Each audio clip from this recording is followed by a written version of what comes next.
trying to figure out if bond dealers are bandits or honest people in a very specific market. So the co-authors here is John Merrick, who gracefully retired from William and Mary, but still gets to hold the affiliation. And then Philipp Schuster, our German power engine from the University of Stuttgart. So first I want to pitch to you different roles that academics play. So it can be a camera. Galileo Galilei is observing the, trying to make inferences. Is the sun the center of the system or the Earth? And it's just observing facts. We can be an engine. So here's Black and Scholes are creating actually quite a lot more trading in options after they come up with valuation. They actually influence the world. And then I'm going to pitch you a third function of academics. Here, this is John Griffin in Texas. Academics potentially have a role to play as policing financial markets. So in addition to being an engine and a camera, you can also be a policeman. And potentially, as you're trying to figure out meaning for your life, and you're done with being a camera, you may want to add some discipline to the markets. So this paper fits in this third function of academics, trying to figure out if a market is behaving in an honest way. And here, we're going to look at the specific market, structured products in the US, traded over the counter, very little transparency, at least for this specific type of structured products. And the idea is to figure out, is it the bond bandit or is it the dealer? This is what Microsoft Copilot said. If I told him create a phase that is half bandit, half financial dealer, that's what it came up with. It's pretty good. And then there is a certain portion of structured products kind of experience a shift of transparency. So we'll see if we can identify a small effect of this increase in transparency on dealer profits or dealer markups.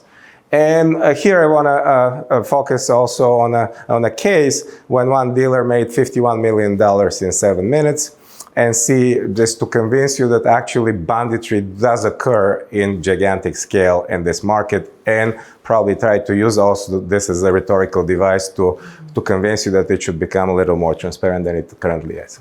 So structured products. There is one super transparent market of structured products. That's it's a forward contract that has pre-trade transparency, trades incredible volume. We're not going to look at the TBA market. We're going to look at the actual trading of securities. So that will be mortgage-backed securities, asset-backed securities, and then two types of kind of derivative products on these securities: agency, collateral mortgage obligations, and then non-agency CMOs. And then there is another main type of structured product, CMBS. We're going to completely ignore it because there's absolutely no coverage of CMBSs in trades data. So they're traded on dealer markets. There's no pre-trade transparencies with the exception of TBA. And then there's post-trade transparency for TBA, MBS, ABS, and CMOs that trade in less than 1 million in the original phase. And this actually, addition to the transparent market, happens in 2017. So we'll do a little bit of regression discontinuity close to around 1 million in the original phase. What happens to bonds that trade slightly below 1 million versus bonds that trade slightly above 1 million. So we're going to use the structured product trace data database. So it is available with an 18 months delay. So nobody knows at the time when they're dealing with a dealer, is this a dealer or a bandit? They potentially may learn 18 months later if they hire a researcher. The researcher will pay for the data, maybe try to analyze it, and then they will find, oh, I thought this was a dealer. No, actually it turned out to be a bandit. So there's quite a long delay. The dealer, this database does not have dealer ID. So somebody may have used the Trace corporate database that has, if you get a specific version of it that has dealer IDs, we don't. So we'll have to make some inference. It is reported by a FINRA member dealer, so it doesn't cover the entire market, but probably most of it. And then we can see if a trade is a customer buy, a customer sell, or an interdealer trade. We have the QSIP, the original phase, to figure out is it subject to transparency or not. And then a factor. Not all securities have factors, so we'll have to augment this with, I think, Refinitiv. And then the reported price, the reported time. We got the data from the beginning in 2011 to 2022. And we were waiting eagerly, actually, every 18 months to try to get something beyond the COVID, March 2020. All right, so we're going to look at a very simple sequence of trades where it's a clear measure of how much the dealer made. So we're going to look at the customer sell followed by a customer buy. So the dealer is in between these, has no risk. These are most likely pre-negotiated because most of these structured product trades once a month, once a year. So if you see two trades within 15 minutes, there's a customer sell, a customer buy, same size. So that's probably a pre-negotiated trade. The dealer had no exposure. And then we have a clear measure of what's the markup. Well, the dealer bought a little cheaper, sold a little richer, and the percentage difference between these two prices will be a mark. So we'll call this riskless principal trades and clearly defined mark. Now, generally, the markup will be a little looser, so if the dealer buys today and 7 days later sells, it will be hard. Plus, because we don't have dealer IDs, we cannot be sure that the same dealer sold 7 days later. So this way, we can deal with this idea of not having dealer IDs. So here's our definition, and we're going to relax it. First, we're going to look at extreme cases, just one-to-one. That's the vast majority of riskless principal trades. If somebody sells 20 million in original face, 3 minutes later, somebody buys 20 million of original face.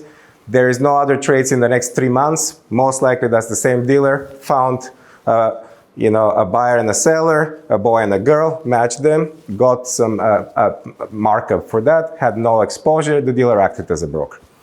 At this point, we're also going to relax this and say, well, if we observe a customer selling 20 million and then you see 3 trades that sum up to 20 million, the dealer probably negotiated with 3 buyers and nobody wanted to buy the whole 20, so they kind of split it up. And we'll see our biggest Bandit tree was a 1-to-5. So the dealer ripped off one client and found 5 friends to split up equally the carcass of the just sold animal, and then recognize a very significant mark. All right. So here's the prevalence of riskless principal trades. So why do you condition on that the buy price needs to be higher than the sell price? You might be losing some transactions just to keep the relationship. Yeah, it's very small, a very small percentage, something like 0.1%. And we think that maybe it's some mistake in the reporting. And there is a lot of zero, so we don't exclude the zero. So this is like a dealer doing a favor. And I said, I found a buyer and a seller. I'm not interested in any charging. So there's quite a lot of zeros. But then there is a very small percentage of negative, and that may be a wrong QSIP or a wrong price. It doesn't affect anything, but it's kind of awkward for me to claim that this is a riskless principal trade, and then the dealer lost money on it within 2 minutes. Oh yeah, maybe they subsidize it in some other way. Yeah, we'll see. Actually, this can happen if it's a whole portfolio of trades. So the dealer made a lot of money on one side and then decided to give a little concession on the other side. All right, so here, if you see MBSs rarely are riskless principal. MBS has this great kind of a backstop market of TBA, so the dealer does not need to find this matchmaking business. If they buy an MBS, they can easily offload it on the TBA market.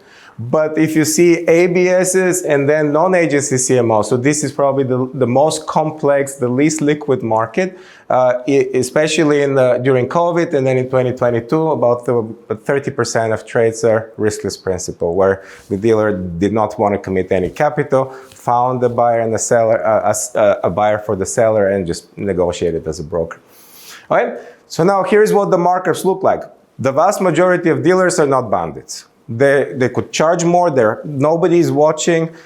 18 months later, somebody can see, but they're actually giving. So a good percentage of trades have zero markup. So like 5% of trades, they are just doing a service for their customer. I was very nicely surprised that some of my students that become dealers, actually they picked up some ethics from my classes, and they're not overcharging them.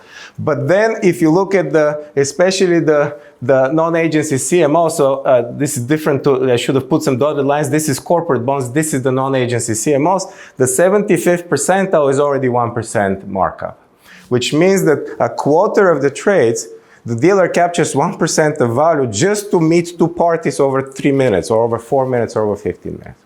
And then if you go to the 87 percentile is already 2%. Now there is a magical rule of thumb in the world of dealers. They're very afraid of charging anything more than 5% for markup because they've heard that if you charge 5%, at night a monster will come and do some bad things to you. So there is some sort of like a magical 5%, but even then some traders succeed that. So they never heard about that story.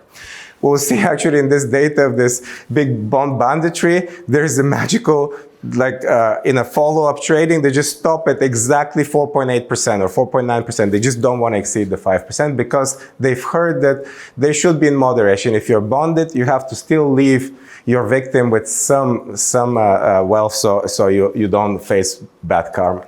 Right? So here we're going to do this regression discontinuity again in 2017. After some requests for adding transparency to the CMO market, FINRA says, okay, we're going to release the trades of less than 1 million original face, which is a tiny percentage of the market. And then they said, oh, the big market dealers, once they buy stuff, they're exposed. Nobody wants to then commit any capital because they wouldn't know how to offload it. Yes, Vi? Can you identify situations when the same institution wants to sell the same product but in a big amount and it goes to two different dealers? So on the same day, the same security, big amounts, but two different dealers, and then you'll sell. No, because this is such a tiny market, and I can check if there is a many sell to one buy. So that will be your kind of situation, or many sell to many sell. No, we see a single sell. This is a seller originated market. If a buyer comes in, there's more than 1 million QSIPs in this market. So a buyer does not go and say, I want to buy this specific QSIP. Typically, it's a seller that owns stuff, goes to a dealer, says, I want to sell this. And then the dealer goes and sends a message, anybody is interested in this. So it's a seller-generated market, and it's probably costly for the seller to split up their trade into two dealers. It doesn't occur. It's a weird market, but it's definitely not about minimizing small costs. It's about trying to get out of a position because it's grossly illiquid.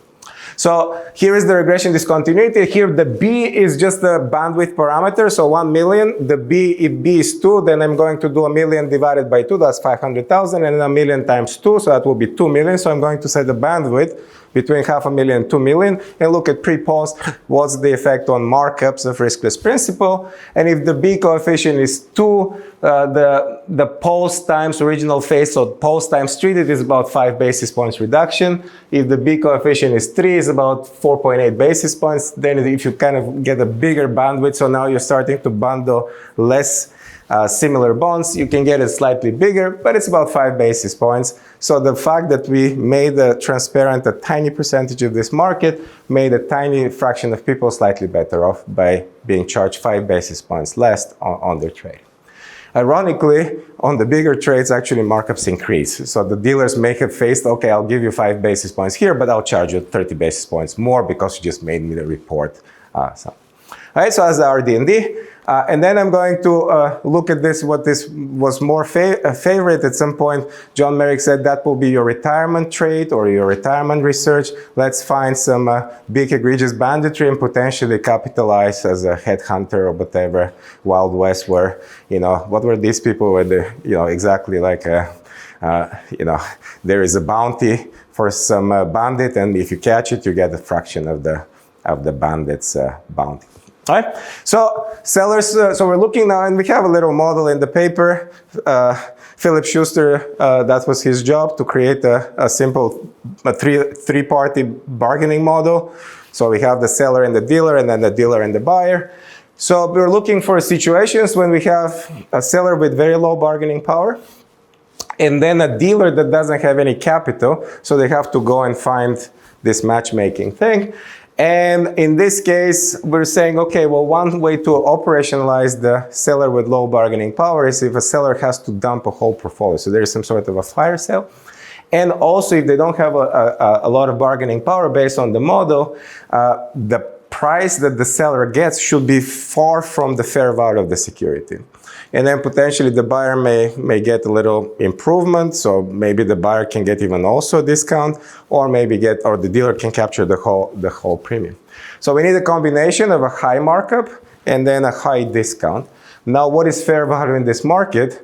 So actually, Egle, I can recommend something. So instead of just looking at bond prices, you can look at bond B-vals and calculate returns based on B-vals model of what happened to a corporate bond. So here, there is no measure of value that's objective. So we're going to use the Bloomberg's B-val as a measure of value and then see whether the executed price is relative to B-val. Very noisy, but it's not biased. At least we looked at it. And we're going to, well, actually it's biased to some degree, but I'm going to compare the bias of Bloomberg V-vals of the treated bonds relative to control bonds.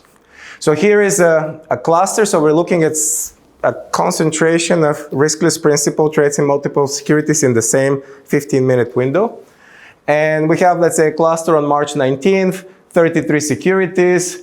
They are trading at 23% discount to B-val, so that's terrible for the seller, but the dealer was very benign. He charged only a quarter of a percent to as a round trip markup, so the buyer got all the surplus. The dealer did not catch anything.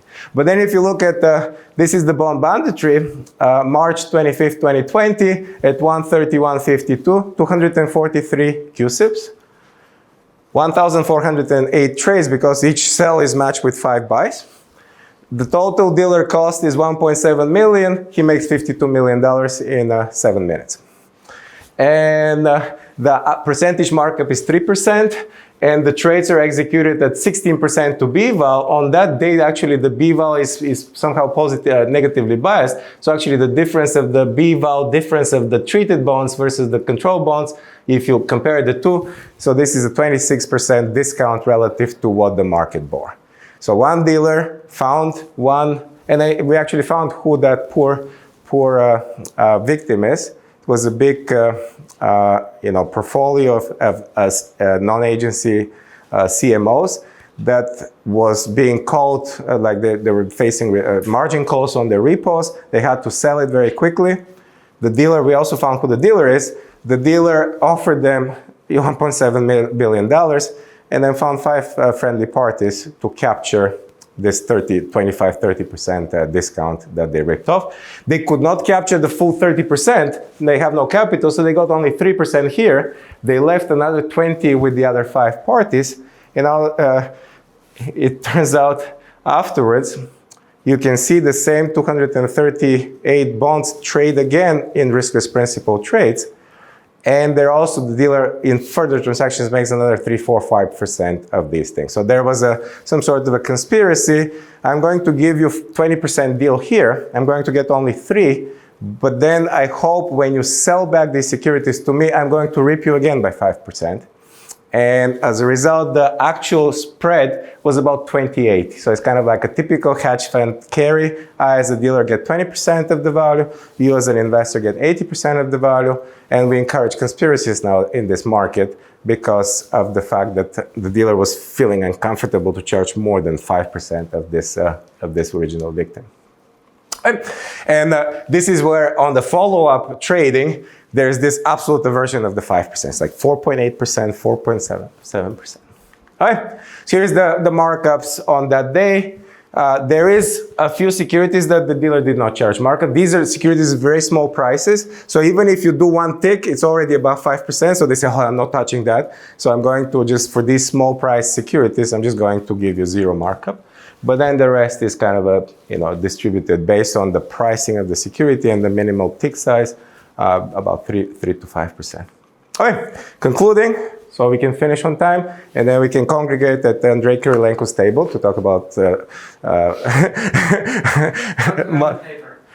and so about 25% of riskless principal trades in the CMO market are banditry, 1% or more markups. We can be conservative, 2%. Okay, then it's more than 10% or 2% markups where dealers are getting paid for nothing.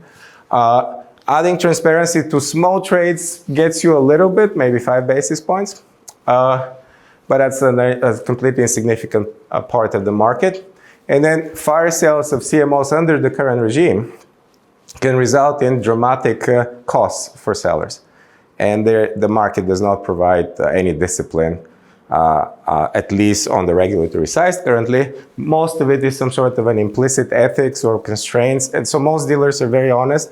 In this particular case, the bad dealer doesn't exist as a company anymore. It was acquired because there's it was a bank that was collapsing across many dimensions on ethical principles.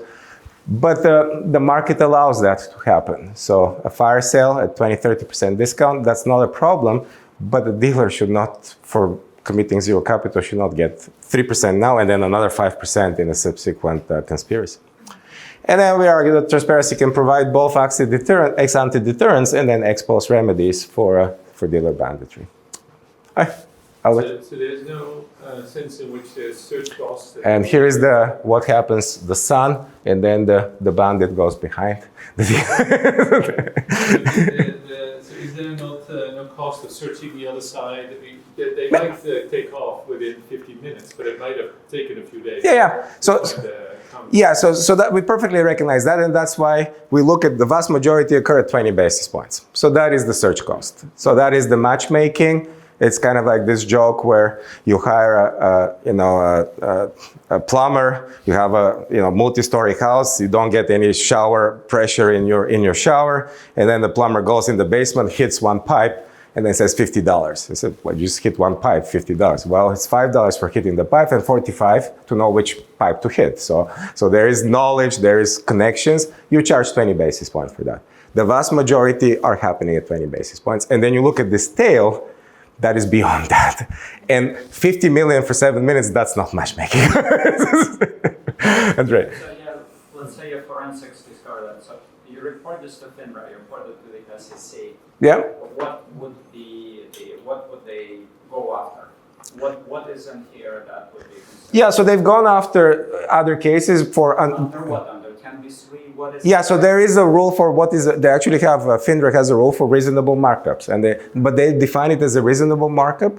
And in the past, they've prosecuted corporate bond dealers for 1% markup. Here is more than 1%. So this is, I would say, a clear-cut case.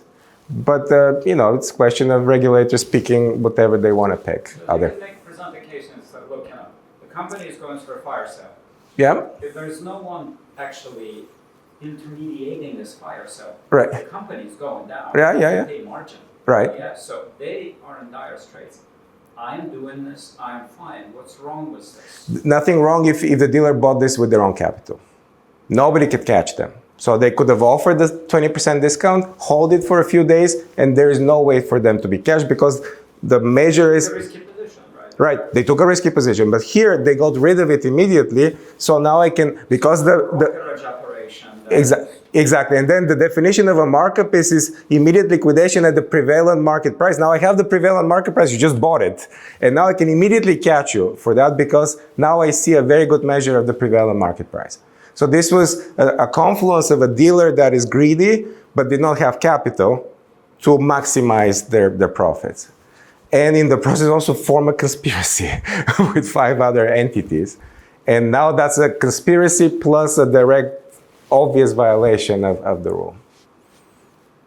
Does Yeah. the dealer not face any kind of risk that there's going to be a failure to deliver on the part of the seller when they're in the middle of a fire sale like that?